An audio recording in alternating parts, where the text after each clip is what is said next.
Olá, olá, queridos alunos, tudo bem com vocês? Agora a gente vai dar seguimento aqui nas nossas DCNs da Educação Básica, entendendo qual é esse texto, o que ele traz em relação a cada etapa da Educação Básica, o que é importante para que toda essa educação se regulamente aqui neste momento, tá? Então vamos lá entender aqui um pouquinho mais dos seus textos, tá? Então a gente vai para uma parte um pouquinho mais teórica. Por quê? O que ele vai trazer aqui? Nós já vimos lá na primeira parte sobre as modalidades que as DCNs trazem, por que as DCNs ainda são válidas, né? Pensando em todos os princípios, objetivos desses DCNs e o que realmente cai em prova, também a relação ali das etapas, né? Enfim, tudo que é importante para que essa educação enquanto sistema educacional federal funcione e que isso se estenda a toda a regulamentação estadual e também municipais aí de todo o país, tá? Porque tudo está atuando num grande regime de colaboração. O que é importante a gente entender? Então, claro, esses segmentos aqui para toda a organização do currículo, perceba, são diretrizes, é uma direção que os currículos tomarão ali como propósito para realmente formular os seus currículos, tá? Então perceba, a diretriz é uma direção, é um pontapé ali realmente para ser seguido, porque é uma resolução, não pode ser deixada de lado, tá? E para que seus currículos sejam implementados aí dentro dos estados, dentro dos municípios também, tá? Então vamos entender agora alguns contrapontos em relação ao que as DCNs pedem referente a esses currículos, para eles se regulamentarem lá na prática, tá? Então, ele vai trazer aqui, dentro da organização da matriz curricular, serão observados os seguintes critérios, tá? Então, ele vai trazer como critérios o quê? 1. De organização e programação de todos os tempos, carga horárias e espaços curriculares, sejam eles componentes, né? Então, toda essa organização, haverá sim uma sistematização e planejamento disso, né? Nós já vamos tratar aqui de mais detalhes aqui no segundo inciso. Ele vai falar assim, em forma de eixos, módulos ou projetos, tanto no que se refere à base nacional comum, quanto à parte diversificada. Já expliquei isso aqui para vocês também lá no primeiro bloco, né? Sendo que a definição de tais eixos, módulos ou projetos devem resultar no amplo e verticalizado debate entre os atores sociais das diferentes instâncias educativas. Por quê? Porque a minha educação ela vai ser conduzida através de eixos, módulos, projetos. Então, perceba que aqui são nomenclaturas que dão organização a toda essa trajetória enquanto conteúdo curricular. O que eu vou propor para que a minha educação aconteça lá no dia a dia? Então, ele vai trazer esse embasamento, tanto da parte comum, a formação geral básica ali comum, como também aqui da formação da parte diversificada, tá? Então ele traz aí toda essa organização. Quando ele fala de tempos, carga horária, ele já vai remeter lá no inciso 2º, que ele fala do quê? Da duração mínima. Gente, isso daqui também cai em prova, tá? Período, datas, a gente tem que ficar muito atento, tá? Então ele vai falar assim, que a duração mínima anual para sabe o calendário escolar lá que a gente tem acesso, a gente enquanto docente, enquanto aluno, a gente teve acesso a esse calendário. Esse calendário, ele tem que contemplar no mínimo 200 dias letivos, tá? 200 dias letivos, não esqueçam disso. Se o calendário estiver 199 dias, já está errado, tá? São 200 dias letivos que devem ser cumpridos. Mas existe também outra regulação aqui. Não são 200 dias de qualquer maneira. Não, tem que ter um total de no mínimo 800 horas. Perceba que aqui essas 800 horas divididas nos 200 dias letivos dá as 4 horas mínimas ali durante o período, durante o dia, né? Então lembra quando nós falamos lá no primeiro bloco que eu falei com vocês, que a criança tem que ficar no mínimo 4 horas na escola, porque é se tratando dessa regulamentação aqui, se tratando do mínimo das 800 horas. Então, divididas aí 4 horas por dia no turno parcial, ou quando a escola ofertar ali o tempo integral, será no mínimo 7 horas ofertadas aí essa escolarização, tá? Beleza? Guardado isso, anotado no seu caderno, então vamos seguir. Recomendada aí a sua ampliação na perspectiva do tempo integral, isso que nós já falamos, né? Sabendo que as atividades escolares devem ser programadas, articulada integradamente a partir da base nacional comum enriquecida e complementada pela parte diversificada, ambas formando como um todo. Então não existe uma separação. Isso aqui é a parte diversificada, isso aqui é a parte da base comum. Não, gente, isso aí está tudo junto, tá? Se você pegar lá o currículo do seu estado, do seu município, você vai ver que esses conteúdos estão de maneiras conjuntas ali.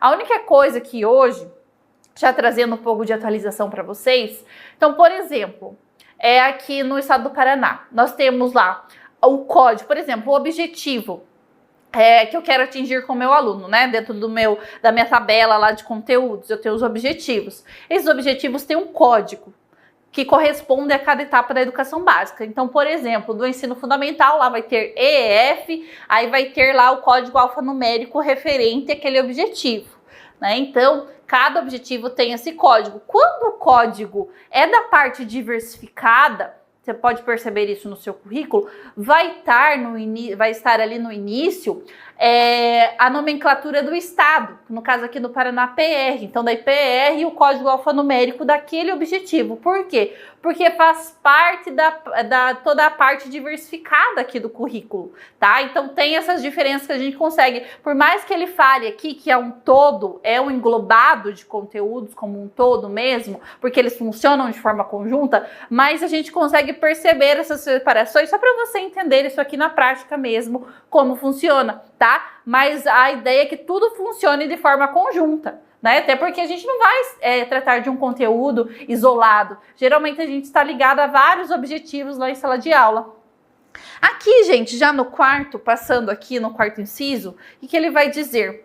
Da destinação de pelo menos 20% da total da carga horária anual ao conjunto de programas e projetos interdisciplinares eletivos criados por quem? Pela escola, previstos no projeto pedagógico, de modo que os sujeitos do ensino fundamental e médio possam escolher aqueles com que se identifiquem e que lhes permitam melhor lidar com o conhecimento e a experiência.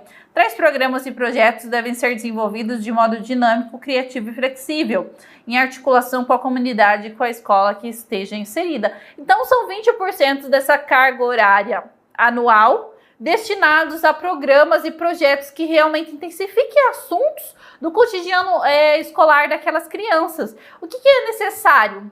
Dependendo da etapa, dependendo da comunidade. Então, cada uma vai dar o seu segmento ali do que é importante enquanto projeto, em como o programa ser implementado, tá bom? Então, agora também, vamos pegar como exemplo, existe uma grande previsão aqui de conteúdos, né, de segmentos ligados a trabalhar a dengue, por exemplo. Então, existem programas, projetos voltados a isso. Por quê? Porque é uma necessidade.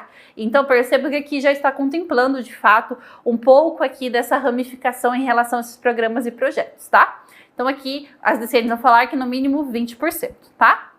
Então, vamos seguir aqui para as nossas etapas. Gente, então, o que é importante? Antes da gente iniciar essa parte das etapas aqui, que eu vou começar pela educação infantil, dentro do próprio documento lá das DCNs que eu falei para vocês, tem mais de 500 páginas, o que acontece?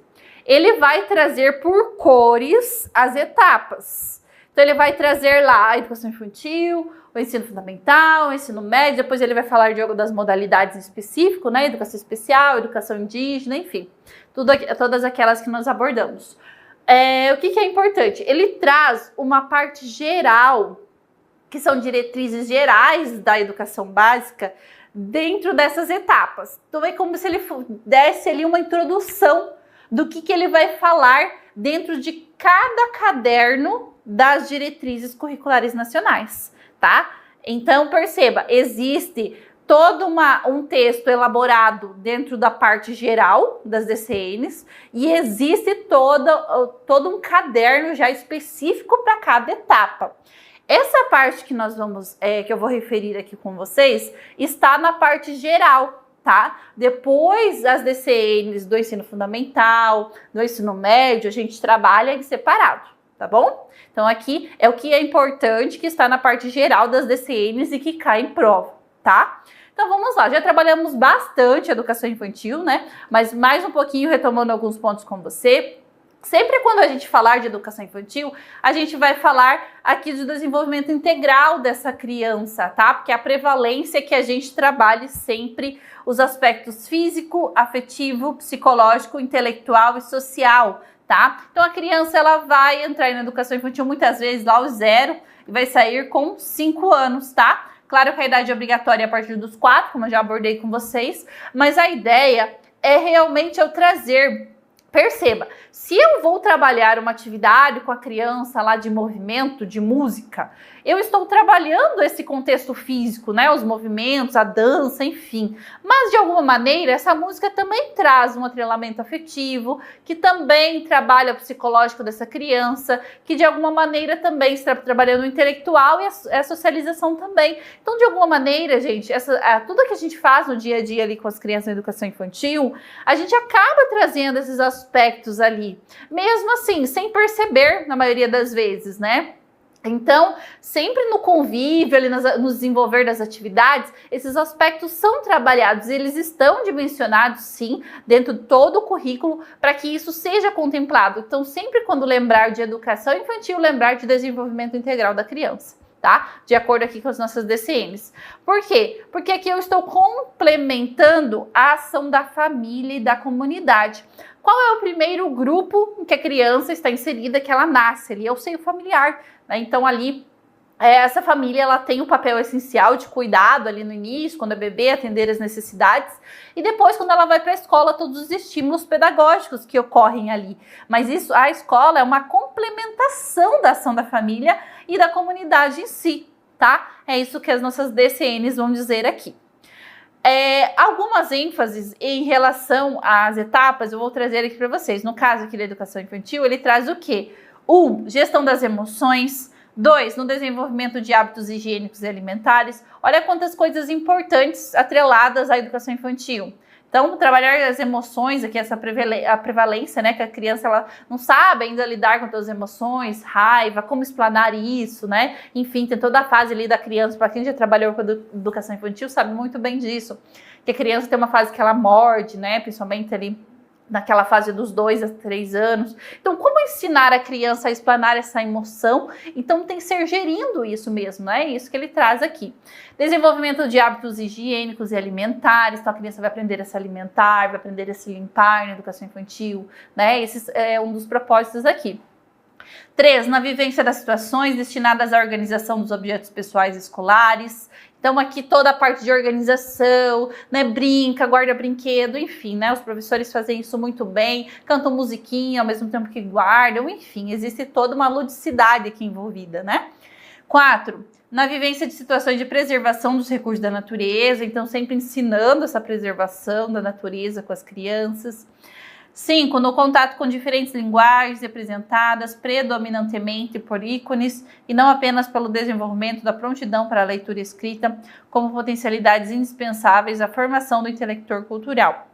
Então, ele trata aqui das diferentes linguagens, não é só aquela atrelada à leitura e escrita. Então, fazer a criança entender em que o mundo que nós vivemos e como que ele é organizado. Então, a gente já vai mostrando para ela os símbolos, já vai mostrando as imagens, atrelando a imagem muitas vezes aos símbolos. Então, existe uma linguagem para ser trabalhada, né? Não somente focado aqui, vou ensinar o alfabeto, não é só isso. Precisa estar ligado ao contexto da criança. Precisa trazer aí que linguagens eu vou utilizar, como eu vou utilizar, como eu importar. Então isso começa na educação infantil, tá? De uma maneira ali muito lúdica, né? Que a gente traz ali as interações, as brincadeiras, mas aqui vivendo esse momento aí com a criança, tá? Então ele traz desenvolvendo essas potencialidades, mas não apenas como trazendo somente leitura e escrita, tá? Já no ensino fundamental, gente, passando aqui para a nossa próxima etapa, ele vai trazer essa importância do ensino fundamental, porque, igual eu falei para vocês, é a etapa mais longa do ensino da educação básica como um todo. Então, a gente tira agora esse ensino que era regulamentado por 8 anos, agora ele passa a ter 9 anos. Aí, na fase aqui quando as DCNs foram criadas, estava ainda em fase de implantação, né, também. Por quê? Porque justamente, né, estava ainda sendo tiradas as séries para ser contemplados agora os anos, né? Então, justamente essa mudança de nomenclatura, mudança em relação aos conteúdos também, então tudo isso sendo estendido de alguma maneira. Então, ele vai trazer ali os dispositivos que alteraram isso, tá? E, claro, todo o planejamento curricular, que é o mais importante, né? Se eu vou passar a ter 9 anos agora nesse ensino fundamental, o que vai ser essencial para minha criança aprender, tá? Então, aqui, realmente, pensando numa educação cidadã, de fato, né? Então, aqui, ele vai trazer também, gente, toda essa questão do ensino integral. Claro que a gente sempre pensa em educação infantil, mas isso também se estende, tá? Ao ensino fundamental. Então, sempre pensando na relação mesmo da criança, essa qualidade social, o que eu vou desenvolver nela. Então, eu estou trabalhando sim o cognitivo, eu vou alfabetizar essa criança, principalmente você, professora aí dos anos iniciais do ensino fundamental. Eu vou alfabetizar, eu vou ensinar a leitura, a escrita para essa criança, eu vou estar contemplando isso, mas isso não deixa de lado os outros aspectos que eu preciso trabalhar com ela, tanto psicológicos, tanto emocionais. Então, isso precisa ser dimensionado de alguma maneira e, se possível, trabalhados de uma forma conjunta, tá? Então, aqui ele vai falar de todo esse processo educativo com qualidade social no ensino fundamental, principalmente, trazendo o quê? O desenvolvimento da capacidade de aprender, tendo como meios básicos o pleno domínio da leitura, da escrita e do cálculo. Então, aqui sim, eu trago com prevalência o quesito de domínio da leitura, escrita e cálculo, que é a nossa alfabetização, letramento como um todo, né? Então, aqui sim, a criança ela vai entrar no primeiro ano, esse trabalho já vai começar, né? De fato, ali, efetivo. 2, foco central na alfabetização ao longo dos 3 primeiros anos. O que acontece, gente? Aqui as nossas DCNs, ou no nosso próprio PNE, ele vai falar que a criança ela tem que ser alfabetizada até o 3º ano do ensino fundamental, né, que são os 3 primeiros, 2º e 3º ano. Mas o que acontece? A nossa BNCC hoje, ela já trouxe uma atualização disso. Ela vai dizer que a criança tem que estar alfabetizada até o 2º ano do ensino fundamental. Então, perceba que há uma atualização em relação a isso. Claro, gente, que esse domínio da leitura, da escrita, de uma forma completa, ela vai se dando ao longo da educação básica. Mas a ideia é que essa criança esteja lendo de forma a realmente conhecer esses símbolos da língua escrita, estar lendo, nem que seja de forma silabada ali, já no 2º ano do ensino fundamental, para que isso vá se desenvolvendo nas demais séries, tá? Nos demais anos. Então, a ideia aqui é sempre o foco na alfabetização. Então, se falar na sua prova de PNE, de DCN, é o quê? Ele vai trazer o foco da alfabetização nos 3 primeiros anos do ensino fundamental. Tá? Até o 3º ano. Mas se vier BNCC na sua prova, é até o 2º ano do ensino fundamental, tá? Então, vamos lembrar bem disso, ok? Então, aqui continuando com você, também a compreensão do ambiente natural e social, do sistema político, da economia, da tecnologia, das artes, da cultura, dos direitos humanos e dos valores em que se fundamenta a sociedade. Aqui 4, desenvolvimento da capacidade de aprendizagem, tendo em vista a aquisição de conhecimentos e habilidades e a formação de atitudes e valores. Aqui nós temos a nossa chave, tá? Conhecimentos, habilidades, atitudes e valores. Conhecimentos por quê? Porque a criança ela precisa ter acesso a esse conhecimento científico, ela precisa saber algo. Ela vai conhecer, né? Ela vai ter acesso a esse conhecimento. Depois, ela vai ter o quê? Ela vai tornar esse conhecimento uma habilidade. Agora ela vai saber fazer algo. Além de ter o conhecimento, agora ela vai saber praticar também. Mas para isso, ela precisa ter o quê? Uma atitude, tá? Por isso que ele fala que é a formação de atitudes. Porque agora ela precisa agir, né? Não adianta ela ter esse conhecimento, saber fazer algo, mas não agir de fato, tá? Então eu quero essa formação de atitudes, mas isso só vai servir se tiver valores atrelados. Por quê? Valores morais e éticos. Não adianta, gente, por exemplo, se eu tiver um conhecimento, eu sei roubar um banco, eu sei falsificar dinheiro. Perceba que isso é um conhecimento, mas é um conhecimento para o lado errado, digamos assim, conhecimento ruim. Então, a pessoa, ela sabe fazer algo, ela sabe, tem conhecimento, ela sabe fazer e ela sabe agir, né? Ela vai agir. Mas se ela não tiver valores morais e éticos, eu ia colocar aqui, né? O que acontece? Ela vai trazer coisas ruins para sua vida, né? Então, de alguma maneira, esses valores, eles têm que estar atrelados aqui a toda a formação de atitudes dessas crianças, né? Então, por isso, trazendo aí essa nomenclatura, tá? Então, sempre lembre da chave, isso daqui também cai em prova, tá? Conhecimentos, habilidades, atitudes e valores. 5. O fortalecimento dos vínculos de família, dos laços de solidariedade humana e de respeito recíproco que se assenta à vida social. Isso aqui tranquilo, né? Está aí em todos os documentos atrelados aí à educação, tá? E agora nós vamos passar para o ensino médio, tá? Então, o que é importante, gente? A gente lembrar que o ensino fundamental, retomando aqui com você a etapa mais longa, e que eu vou trazer, sim, conhecimentos essenciais, o foco é na alfabetização, e que, claro, a minha criança que vai passar 9 anos, a ideia é que cada vez mais ela evolua no seu processo e se atrele de conhecimentos, habilidades, atitudes e valores, tá? E aqui, continuando com você agora, a última etapa da educação básica, que é o nosso ensino médio. O que ele vai dizer? Que os princípios e as finalidades que orientam o ensino médio para adolescentes em idade de 15 a 17 prevêem como preparação para a conclusão do processo formativo.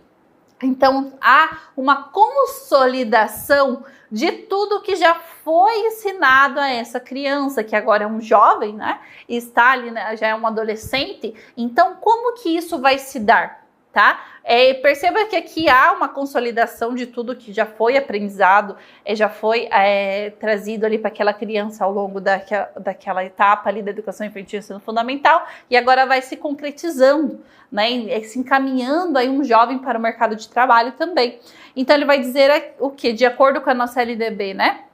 1. A consolidação e o aprofundamento dos conhecimentos adquiridos no ensino fundamental, possibilitando o prosseguimento dos seus estudos. 2. Preparação básica para o trabalho, tomado esse como princípio educativo, para a cidadania do educando, para continuar aprendendo, de modo a ser capaz de enfrentar novas condições de ocupação ou aperfeiçoamentos posteriores. Então, gente, aqui, enquanto a gente tem lá na educação infantil o desenvolvimento dessa criança, porque é o primeiro acesso dela a essa escolarização, depois nós temos ali no ensino fundamental o exercício da cidadania fundamentada. Eu quero que esse aluno seja um cidadão, que ele conheça os direitos, os deveres, e é principalmente nessa fase que isso vai ser trabalhado. E depois o ensino médio, onde há a maior ênfase em relação à preparação para o mercado de trabalho. É aqui esse jovem vai se encaminhar para o mercado de trabalho. Então há essa tomada aqui, essa iniciativa em relação a todo esse propósito realmente de se tornar um profissional.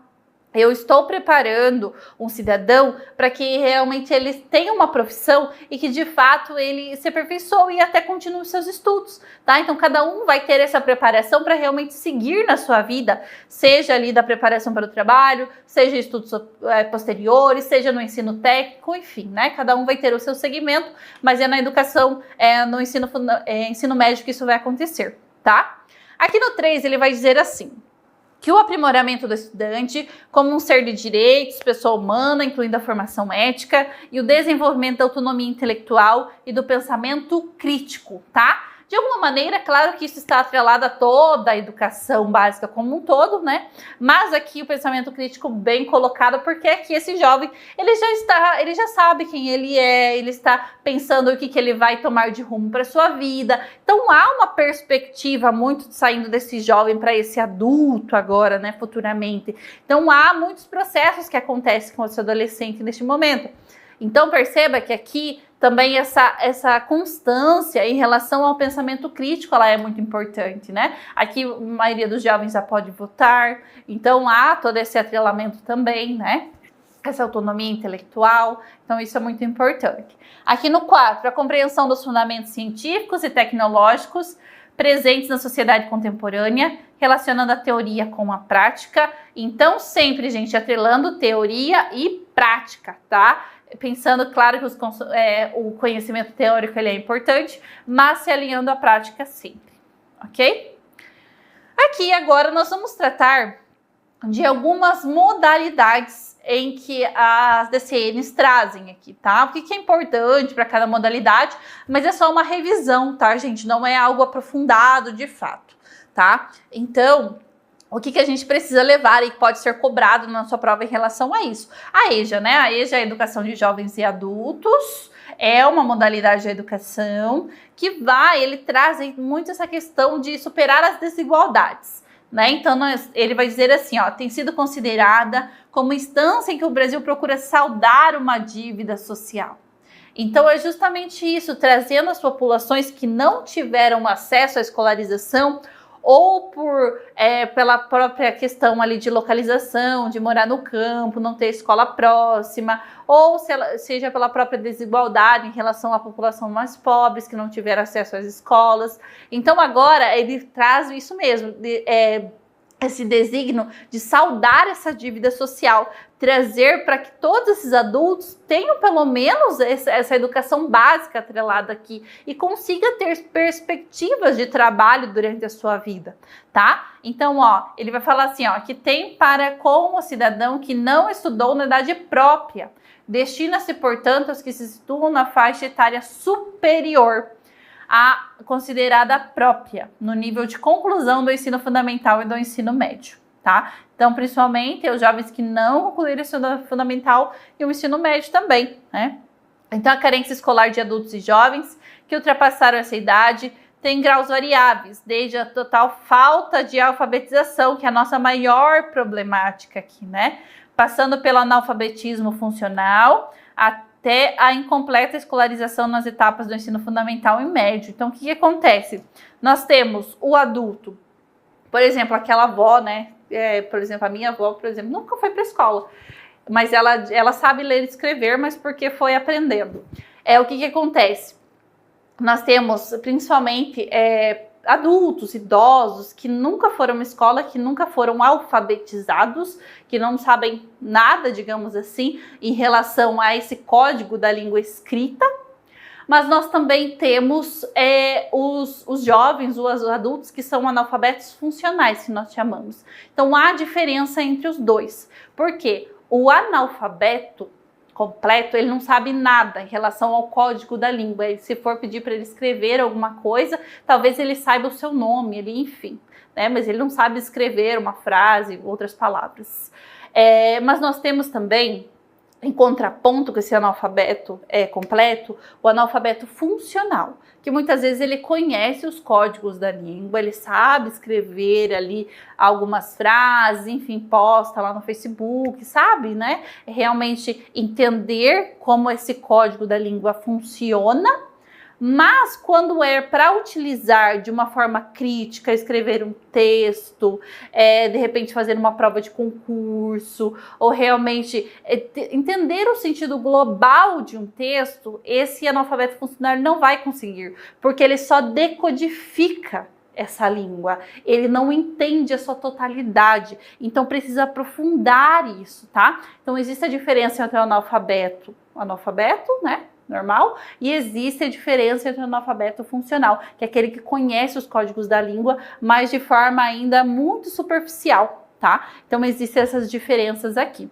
Então a ênfase, gente, é que esses jovens, esses adultos, esses idosos, eles que foram excluídos aí dessa escolarização, agora estejam ali dentro de fato, sendo alfabetizados, passando por esse processo de escolarização, que concluam o ensino médio. Essa é a ideia, tá? Para que, claro, todos eles possam se integrar, aí ele fala aqui, né, na vida produtiva e exercer a sua cidadania. Então, por exemplo, Vamos pegar o maior alfabetizador de adultos hoje, o autor mais citado no mundo, que é o Paulo Freire, né? Vamos pensar dentro do autor brasileiro mais citado no mundo em relação às suas obras. Por quê? Quando ele ia falar de alfabetização de adultos, como que ele alfabetizava um adulto? Então ele alfabetizou 300 trabalhadores rurais lá em 45 dias. Como que ele fez isso? Através dos temas geradores. Então, pegando esse gancho aqui do Paulo Freire, só para você entender. Então ele pegava aquela população e falava assim, qual é a demanda que vocês têm hoje dentro dessa comunidade? A maioria não tem moradia. Moradia é um direito constitucional? É um direito. Então, vamos conhecer esse direito? Então, ele trazia esses propósitos de direito para essas pessoas. Então, a partir dessa necessidade, vocês precisam de moradia. Moradia é o quê? Casa.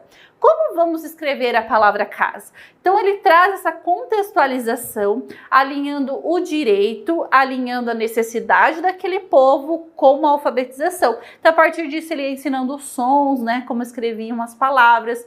Porque justamente, ao mesmo tempo que eu estava ensinando, estava alfabetizando, eu também estava trazendo o que é direito daquela população, tá? Então, o Paulo Freire que foi o maior alfabetizador aí de adultos nesta relação, tá? Porque é justamente isso, gente. Eu quero que esse estudante, muito além de ser alfabetizado, né, quando nós estávamos falando dos analfabetos funcionais, eu quero que ele exerça a sua cidadania, que ele conheça os seus direitos, tá? Então, para isso, ele precisa saber ler, precisa saber escrever, precisa saber interpretar, compreender, produzir textos, enfim, né? Todas as demais gamas aí das linguagens, tá? Então é isso. Ele vai trazer também mais alguns propósitos em relação a essa EJA, tá? Como que esse currículo em relação ao tempo e espaço tem que estar organizado, tá? Então ele vai trazer um pouquinho de suporte, rompendo a simetria aí do ensino regular. Por quê, gente? O ensino da EJA, dentro da modalidade da EJA, ele não acontece da mesma maneira da escolarização para as crianças, para os jovens. Por quê? Porque aqui o adulto já tem um trabalho, já tem uma família, ele já tem uma vida social organizada. Agora ele só está lá para realmente entender, agora estudar, né? Entender muitas vezes ser alfabetizado, entender, ter acesso a conhecimentos que ele não teve no passado. Então agora eu tenho que contemplar esse ensino, a gente chama de andragogia, né? A sua vida, seu contexto social, trazendo esse contexto de fato para que ele faça parte desse ensino. Então não pode ser algo descontextualizado. Não que no ensino regular isso não ocorra, mas o direcionamento é outro. Tá? Tem que ser um ensino que realmente traga essas composições da vida adulta, tá? Então ele vai trazer um pouco disso ali dentro dessa organização curricular para que se tome como proposição para os currículos de EJA em todo o país, tá? Então, claro, vai trazer conteúdos significativos, os processos de aprendizagem como eles devem ser, né? Enriquecendo todo o percurso formativo dos estudantes. Então, isso sempre atrelado ao contexto social desses jovens, desses adultos ou desses idosos, tá? E agora vamos passar aqui para a educação profissional e tecnológica, tá? A EPT. Então a EPT, gente, ela pode acontecer de algumas maneiras, tá? O que acontece? Então, citando a nossa LDB, que está lá na nossa DCN também, ele vai dizer que o quê? A educação profissional e tecnológica, ela pode acontecer das seguintes maneiras. Enquanto formação inicial e continuada, ou qualificação profissional, ou de educação profissional técnica de nível médio, que é aquela que a gente faz quando termina o ensino médio, ou faz de maneira concomitante, né? Hoje nós temos o novo ensino médio, e também de educação profissional tecnológica de graduação e pós-graduação, que são os nossos tecnólogos, como nós chamamos, tá? Já vou explicar isso melhor para você. Então, por exemplo, você possivelmente conhece alguma escola assim. Eu tenho essas formalidades em relação ao desenvolvimento da IPT. Então, ela pode acontecer de maneira articulada. Articulada é o quê? Integrada ou concomitante, tá? Integrada é quando o indivíduo, ele estuda na mesma instituição. Então, por exemplo, ele faz o ensino médio e ele faz alinhado com a educação profissional e tecnológica. Então, perceba que aqui é tudo junto, na mesma instituição, ele tem a formação geral básica, mais a educação profissional, tá? É isso. Isso é de maneira integrada, tá? Aqui na nossa cidade a gente tem uma escola assim, chama CEP, enfim, você deve ter também aí, conhecer alguma escola que ofereça esse ensino médio juntamente com o ensino profissional. Ou pode ser de maneira concomitante. Geralmente a concomitante, ela vai envolver instituições diferentes. Então o jovem, ele vai fazer o ensino médio em uma instituição, e a educação profissional ele vai fazer em outra instituição, tá? Aqui, gente, vai envolver 2 matrículas, tá? Por isso que é concomitante. Então, o jovem vai ter uma matrícula no ensino médio, uma parte da carga horária, e outra parte da carga horária vai ser na educação profissional e tecnológica, tá? Aqui pode ser na mesma ou instituições diferentes. Aqui também existe a forma subsequente. Aqui é quando o jovem já terminou o ensino médio, ele já concluiu os 3 anos do ensino médio e agora ele vai fazer um curso para se profissionalizar, tá? Então aqui existem vários segmentos, né, de cursos destinados aí pelo Brasil, mas aqui ele já concluiu o ensino médio, por isso subsequente. Tá? Então existem essas maneiras aqui. Articulada, ela pode ser integrada ou concomitante, e aqui existe a forma também subsequente, tá? Tranquilo? Agora nós vamos abordar um pouquinho aqui da educação básica do campo, que é a outra modalidade que as nossas DCNs trazem. Então aqui ele vai dizer que essa educação básica do campo, ela tem que atender às reais necessidades dos interesses dos estudantes na zona rural. Por quê, gente? Esta organização da vida rural, ela é diferente do segmento da zona urbana. Por quê? Porque nós temos ali muitas vezes os períodos de colheita, os filhos ajudam os pais nesse período. Então existe uma organização de vida diferente. E o calendário escolar, a instituição escolar, ela tem que segmentar isso, ela tem que obedecer.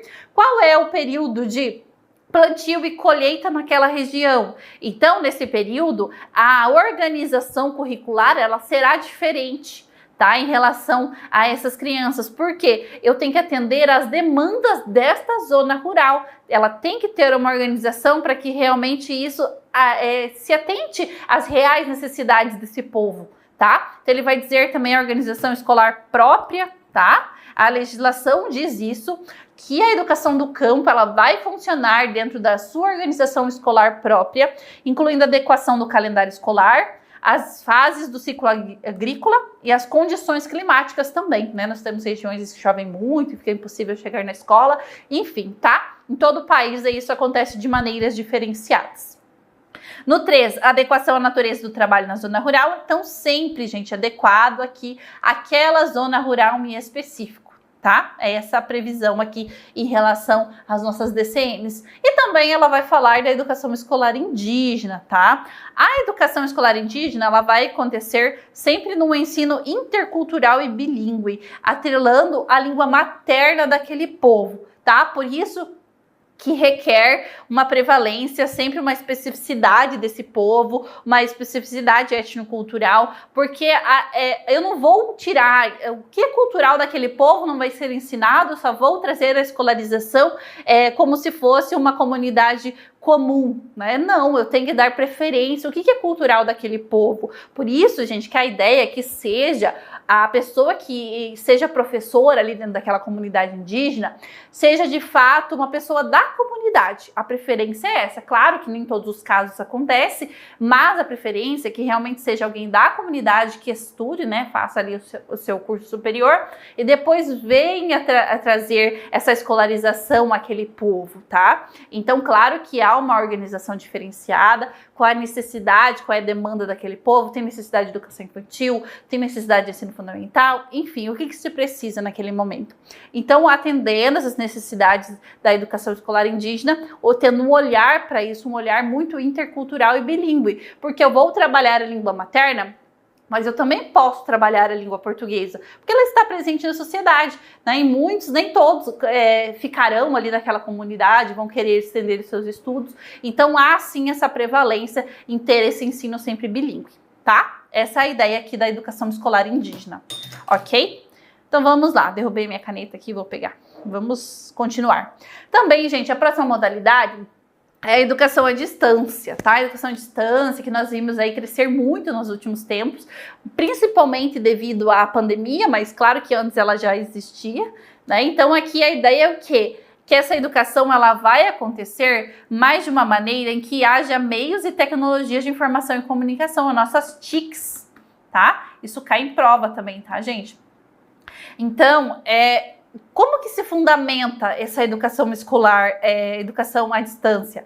Ela vai trazer o desenvolvimento de atividades educativas em lugares ou tempos diversos, tá? Então, claro que isso pode ser de maneira síncrona ou assíncrona, onde nós falamos ao vivo ou falamos em tempos diferentes, tá?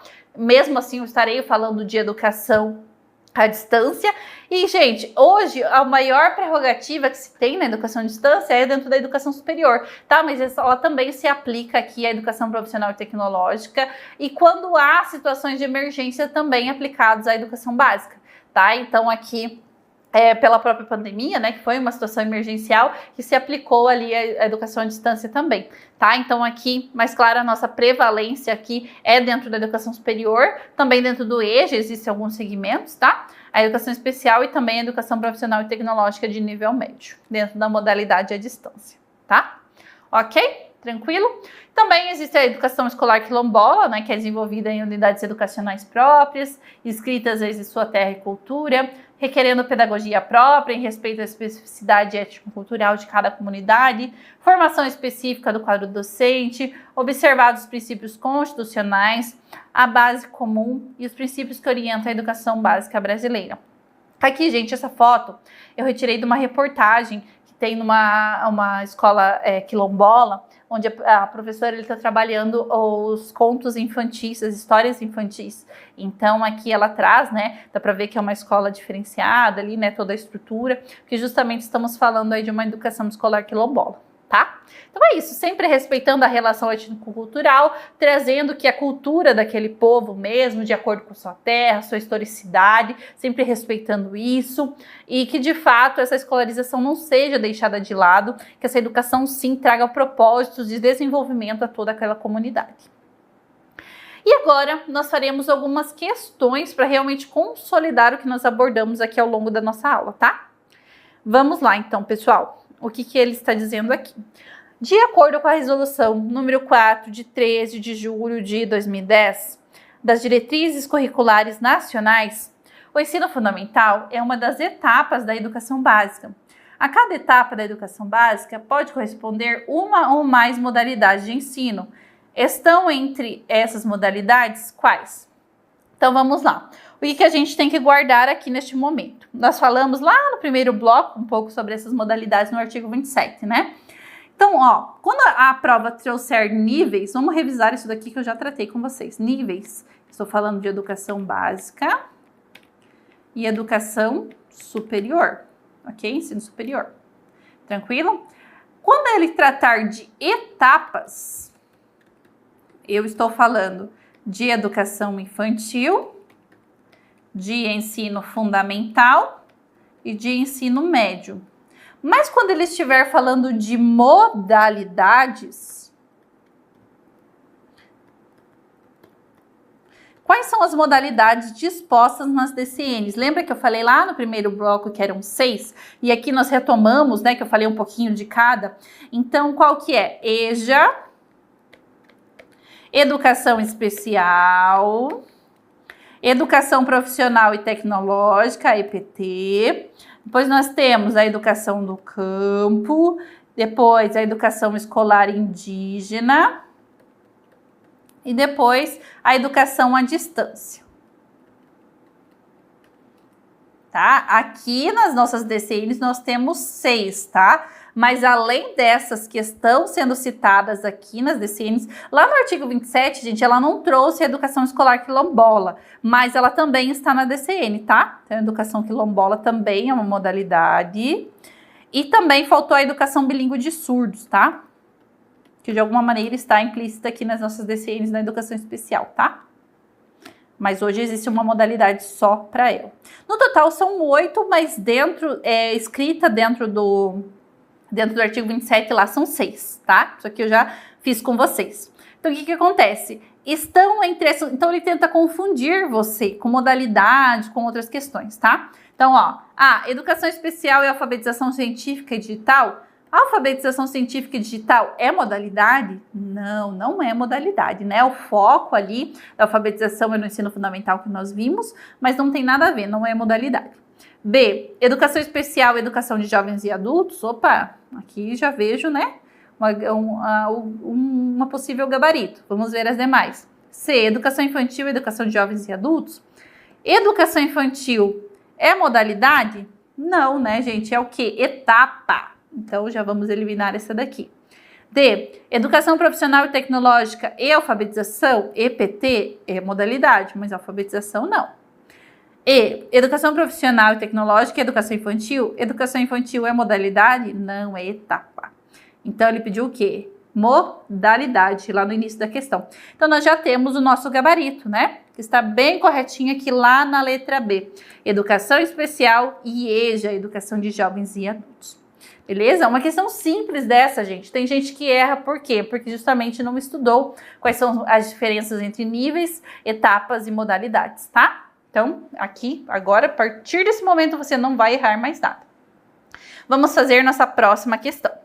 As diretrizes curriculares nacionais para o ensino fundamental de 9 anos, integrante das diretrizes curriculares nacionais gerais. Então, lembra que eu falei que o texto de cada etapa está integrado às diretrizes nacionais gerais, né? São cadernos com cores diferentes, mas estão todos num compilado só. Enfatiza em seu artigo 30 que os 3 anos iniciais do ensino fundamental devem assegurar o quê? Opa, ensino fundamental. O que é importante eu lembrar da etapa do ensino fundamental? E aí? Lembram? Então vamos lá. 1. Alfabetização e letramento. 2. Rompimento com o cuidar e o brincar preponderantes na educação infantil. Será que há um rompimento? E aí, o que vocês acham? 3. Retenção dos alunos que não atingirem as habilidades essenciais da série a partir do 1º ano do ensino fundamental? E aí? Vamos lá.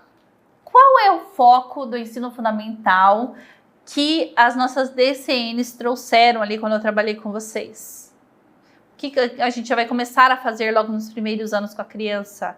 Alfabetizá-la. Né? Então, alfabetização. Gente, o termo alfabetização e letramento, eles se diferenciam de acordo com o propósito que eu trago, a metodologia que eu trago para ensino dessa alfabetização como um todo. Mas a palavra alfabetização, ela já contempla tudo hoje, tá? Mas há essa diferenciação ainda em relação ao letramento, tá? Em outros momentos a gente aprofunda isso, mas o que é importante a gente entender aqui? Que a alfabetização, sim, é o foco do ensino fundamental. E se vier atrelada a palavra letramento, também está correta. Esse é o foco do meu ensino fundamental aqui. E as nossas DCNs vão falar que é nos 3 primeiros anos, né, do ensino fundamental. E é isso que ele diz aqui no início da questão. Então, alfabetização e letramento corretíssima, tá? Vou até pegar uma canetinha de cor diferente aqui para não confundir. Então, está correta, tá? E aqui ele fala na 2 o quê? Rompimento com o cuidar e o brincar. Então aqui a criança saiu da educação infantil, ela vai para o 1º ano do ensino fundamental, ela nunca mais vai pegar num brinquedo, agora é só lápis, caderno e só letra em cima de letra. Não, né, gente? Não é esse rompimento. Os primeiros anos do ensino fundamental, ele vai acontecendo de uma forma lúdica. Tanto é que a gente ensina as crianças através de música, através de brincadeiras, porque é isso que a gente quer, trazer essa ludicidade para que a criança absorva de uma forma melhor, né, toda essa questão da alfabetização. Então, não há um rompimento entre as fases aqui da criança. Sempre há um entrelaçamento entre elas, para que a criança não sinta esse rompimento. Na educação infantil, ela só brincou, ela nunca fez nenhuma atividade, não sabe nem pegar um lápis. Não é isso também. Na educação infantil, isso vai sendo introduzido de maneira a desenvolver essa coordenação da criança, principalmente, né? Então, geralmente, ela já chega lá no 1º ano, sabendo escrever o seu nome, o nome dos pais, textuais, algumas palavrinhas, algumas já chegam até lendo, quando há esse estímulo em casa também.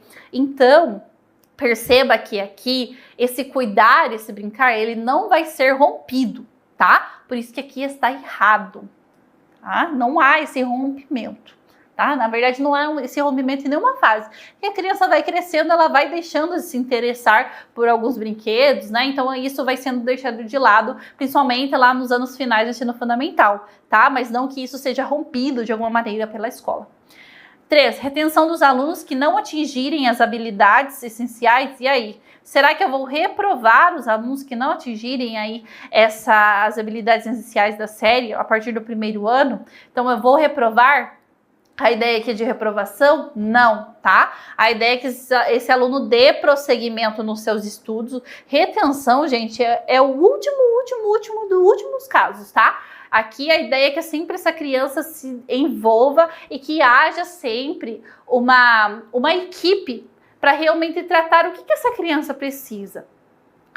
É psicólogo, é um neurologista, é um serviço ali com psicopedagoga, enfim. Isso será ofertado de alguma maneira pela secretaria, pelos pais, enfim, de maneira particular, né? Mas isso sempre estará dentro dessa rede de apoio para essa criança avance, tá? A ideia é que nunca é de retenção, tá?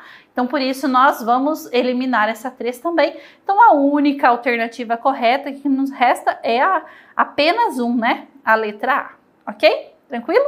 Gente, então é isso. Vocês viram que não são questões difíceis que caem aqui nas provas, mas a gente precisa estar atentos a tudo que as bancas trazem em relação às nossas DCNs, tá? Que de alguma maneira estão atreladas também à nossa prática, aos nossos currículos, a tudo que a gente já estuda na educação também sobre LDB. E claro que quando a gente estuda BNCC também, de alguma maneira a gente traz um pouco desse histórico das DCNs, tá? Então, tudo na educação, a gente funciona muito de forma conjunta. É como se fosse uma grande engrenagem que está funcionando, porque, claro, a ideia aqui é sempre de qualidade de avanço, tá bom? Então, gente, fiquem com Deus, tá? Nos vemos aí no próximo bloco, onde a gente vai finalizar aí todas essas questões relativas às nossas DCNs, tá bom? Tchau, tchau!